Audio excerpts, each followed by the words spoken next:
Okay, It Chapter 2. You guys knew it was coming. You guys knew, okay, I wasn't a particular fan of the original film. Actually, I kind of overlooked that film. I actually put it in my worst movies that year. You guys could kill me for saying that if you loved It Chapter 1. Alright, It Chapter 2. This movie is directed by Andres Machete, or Machete, an Argentinian filmmaker who he gained some recognition for the film at 2013 film Mama Mama. All right. This movie is also starring Jessica Chastain, Bill Hader, James McAvoy. Bill Skarsgård returns back as it.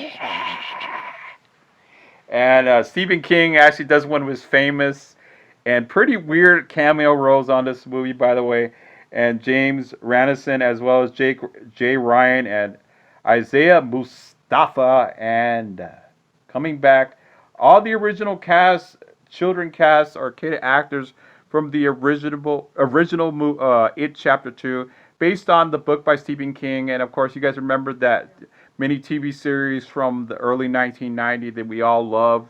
And I honestly think it's a lot better than these movies in a lot of ways. Okay, let's get back into the review. Okay, so all the kid actors are back. So I don't really have to tell you the synopsis of this movie. You guys know it already, or you went back to watch it. Okay, they're all the Losers Club. The losers, a bunch of losers. They're older now, and they have to go back to the town of Derry to confront their worst fear, that evil creature. They don't know exactly what it is, or what it was, or what it was doing, or why it was trying to kill them, and why it likes to eat kids for breakfast for some odd reason. And so when they find out that Stanley, one of the Losers Club, gets killed, he doesn't get killed. He actually commits suicide because he's so afraid to confront. You guys know all this stuff.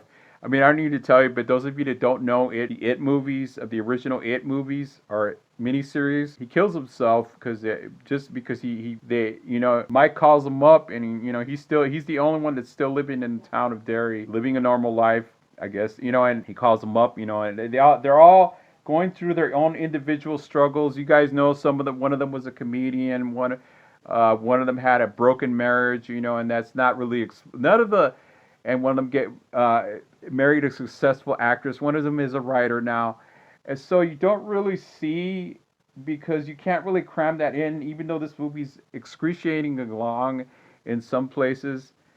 So I don't really need to guys tell you about the plot. Now I want to tell you what I thought about the act. The act is just fine. I loved it. I think it was perfect.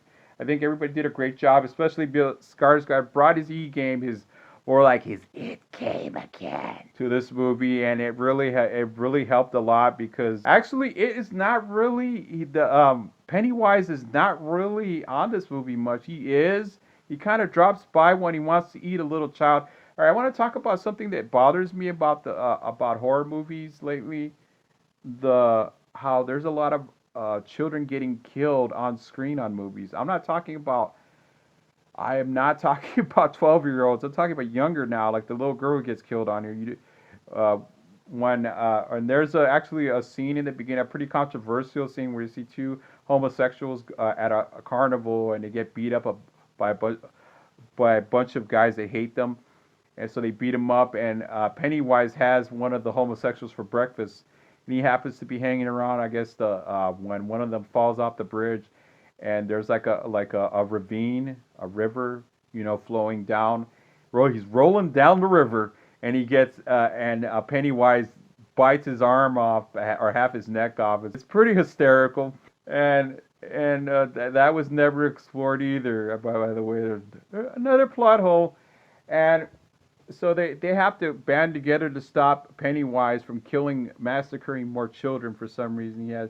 He's not like Freddy Krueger. He likes to kill teenagers.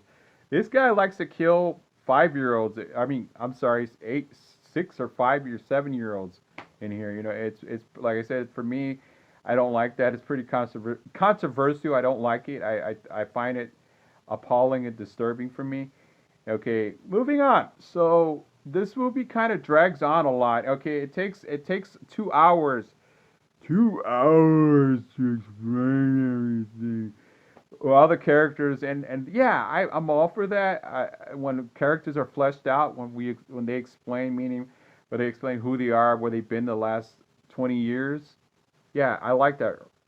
But the problem with that sometimes it makes the movie drag on it. But then again, in between Pennywise is attacking all the kids, and I want to talk about the kid actors on this movie. They're a lot. They're older. They're wiser, of course, and they use CGI now for movies like this, where they have to de-age somebody, older, younger, and it doesn't always work. And it shows on the screen. I'm not saying it's like a Justice League with the Henry Cavill with the mustache thing.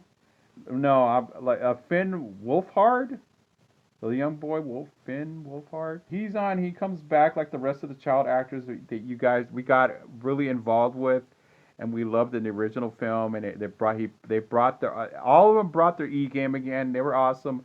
That's another thing. What the positives I liked about this movie because they brought back the child actors and because you guys remember once it chapter 2 got to the like when you switched over to the VHS, it was all the adult actors now, the Losers Club as adults, and you don't see the children really again.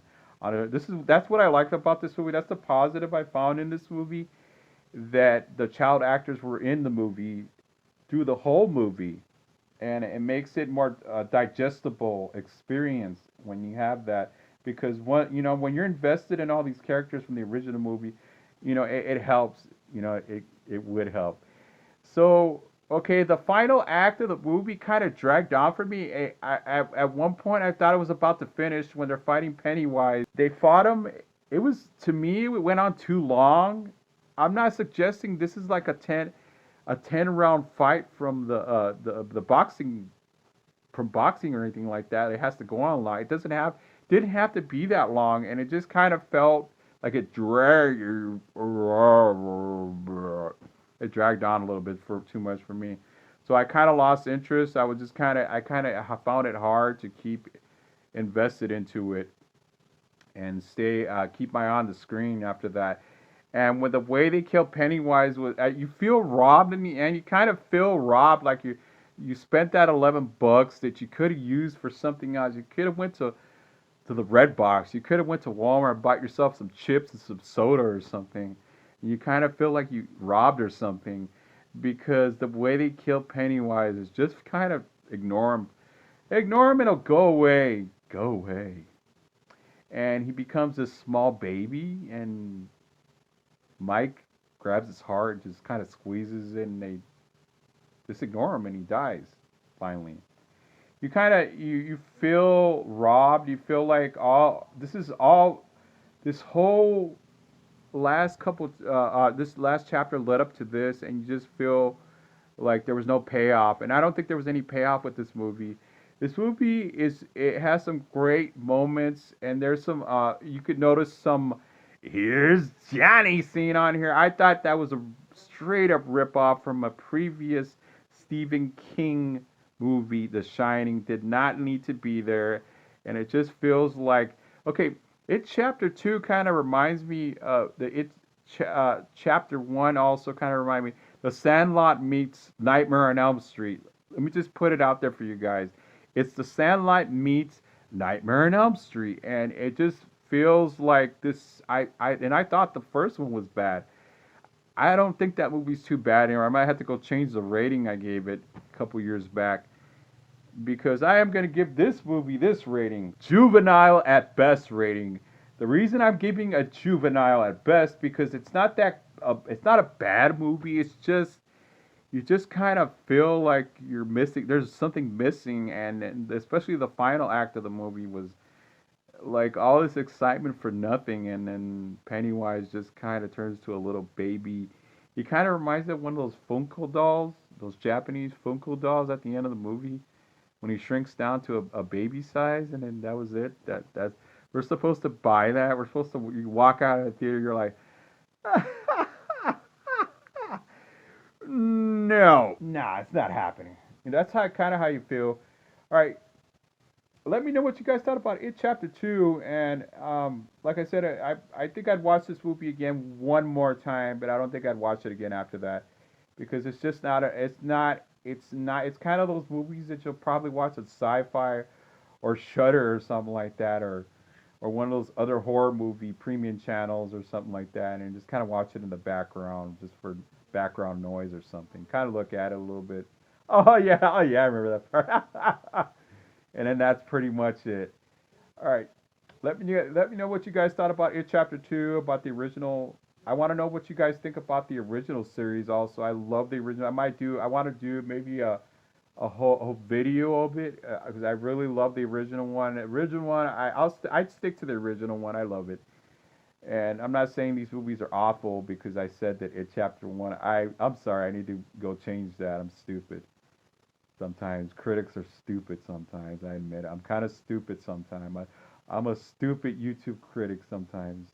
All right, and It Chapter Two is a less than perfect movie. It's the lesser of the sequel that we thought would. All right, you guys. Okay, I will see you guys. I am still your reviewer, and I am the YouTube alternate. I'll see you guys real soon. Peace out.